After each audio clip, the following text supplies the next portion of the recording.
Welcome to the Dream 100 Show, the epicenter of influence, collaboration, and exponential growth. You're about to discover the power of relationships. Dream 100 relationships. And you're one relationship away from a totally different business and life. This is your host, Michael Tesner.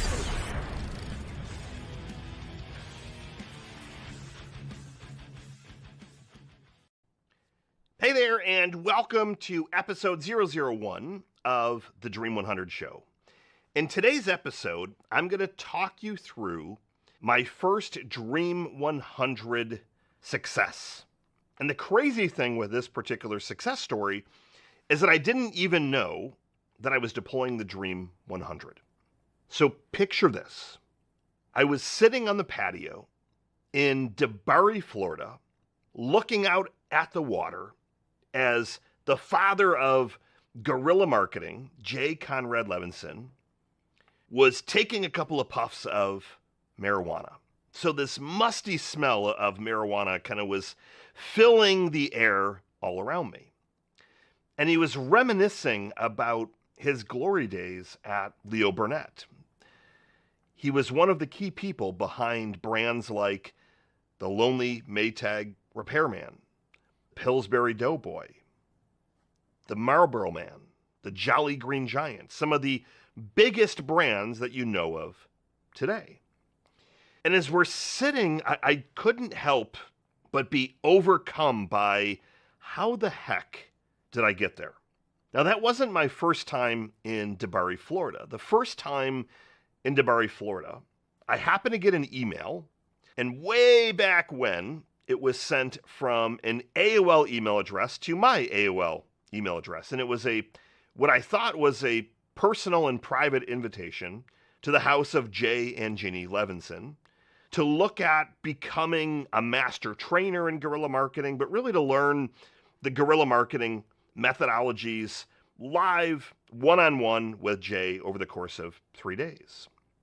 And at the time, I was going through the absolute lowest in my business career.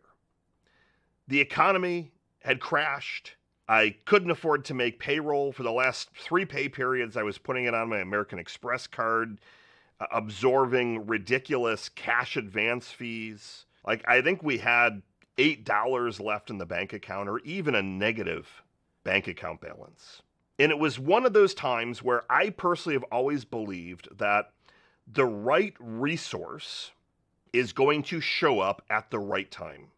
And if you grab it and you pursue it and you execute whatever that is, book, course, seminar, life lesson, video, whatever it is, you could change the trajectory of where you're headed. And as I read the copy in that email, I was like, it's do or die. Like, we can't really get any worse. So I grabbed another credit card that I think I was saving that had 0% on it, or it's like enough balance to cover the initial amount. Hopped in and just decided to just go all in that particular training. And it was only a couple of weeks later, and I was flying from Buffalo to Orlando, got out of the rental car, and like the sun hit me, like I was like so not ready for it. I mean, living most of my entire life in Buffalo, New York, it gets cold in the winter. So when you're going in January to about 45 minutes outside of Orlando and it's warm, like I was blasting the air conditioning on high blast. Drove to Jay and Jeannie's house.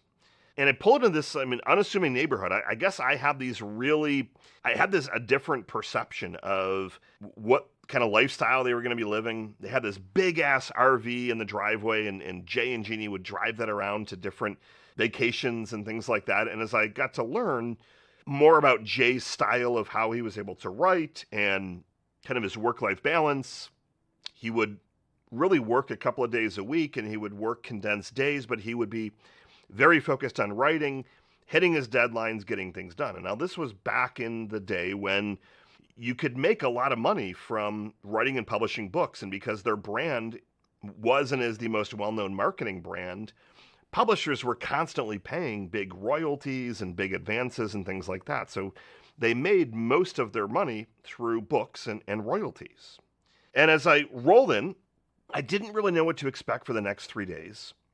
But I wrote at the top of my paper when the first question was, well, what do you really want to get out of the next couple of days? And I had a bunch of things that kind of came across my mind. But instead of writing something about me, I decided to write B of service. And instead of just taking everything and trying to figure out how does this apply to me and how can I leverage this? And I, again, was in the worst spot that I've ever been in financially and in business. But I just tried to contribute to other people that were in the room with marketing ideas. On breaks, I would kind of get to know Jay and Jeannie on a more personal level. I would look around the house for personal cues and things that they were talking about that they really liked. Jay, for example, was a huge fan of Johnnie Walker Black liquor. So I wrote that down. And I just noticed a lot of those little things that, like, how could I surprise and delight? How could I contribute? How could I be of service? And after I left, back to Buffalo, before I left, I ended up, I guess, getting upsold. And it was a very, easy upsell of, hey, do you want to become a master trainer and actually get to train people on the guerrilla marketing methodologies? So plunked down some more money that I didn't have at the time. And I did that for a couple of reasons. Number one, I wanted to be able to train people on guerrilla marketing and to be able to license the brand. But number two, I wanted to see how could I continue to get in a bigger relationship with the guerrilla marketing brand and Jay and his family. Going back to Buffalo, I just continued to massage the relationship. I would send over helpful articles. I would send over ideas as to how they could make more money. And at the time, they were transitioning out of only making all their money from book royalties and advances to courses and training and coaching and more of the information marketing stuff, which was my area of expertise at the time. Most of my clients at our agency were speakers and authors. And the reason that my agency took such a big hit was as the economy took a hit, people weren't throwing down $20,000 to go to courses and events, and they weren't plunking down that kind of money. So a lot of my clients took big hits. However, I knew that industry inside and out. So over the course of 6 months, I massaged that relationship. I would comment on all their different stuff. I would read every one of the emails they would send to their database and give them feedback on things. I sent several personalized gifts, including Johnnie Walker Black, as a small thank you. And over time, that relationship evolved to where I was asked to become their chief marketing officer. I was asked to put together the certified guerrilla marketing training and coaching program. And it just blossomed into an amazing relationship. And what's crazy is, as I was telling you the story at the beginning, as I was sitting on that patio with Jay and hearing about all of those amazing things that he did at Leo Burnett, I never in a million years would have pictured being in that spot. And I didn't realize that after leaving, I was deploying some of the frameworks of the Dream 100, except it was Dream 1, to build that relationship. And that relationship did end up completely transforming my life and my business. It allowed me to launch the training and coaching course, which got me out of the financial rut that I was in. It allowed me to have more accolades and more things to get me in front of more people because now I had additional credibility. It allowed me to contribute to Jay and Jeannie and the guerrilla marketing organization to help them grow their revenue, especially during their challenging time. At the time, Jay was, I don't want to use the word dying, but he was very, very sick. And one of the reasons why he was smoking marijuana was to help with that disease.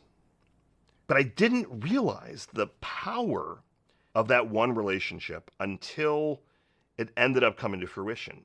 But it wasn't an overnight success. I didn't just leave Orlando and great Michael run all of our stuff and take over our marketing and become our chief marketing officer. It took time. It took massaging the relationship. It took some personalized gifts. It took being of service, being of value, contributing many, many, many times. It's that whole compound effect.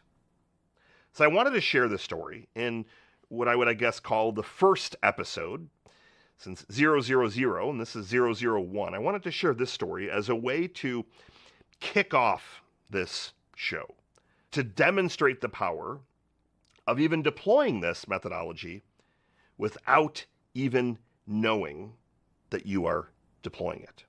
So if I start to bundle it and I start to look at it and say, okay, great, well, what was the main reason that this ended up being successful? The short answer is that there isn't just one. The whole framework behind this actually working, is that it is a constant process. If one thing doesn't work, you try something else. I didn't get a reply to every email that I sent to Jay. I didn't get a reply to every comment that I made on their Facebook page. I didn't get a reply to every time I would give them some feedback on how they could make their emails more direct response heavy or more effective.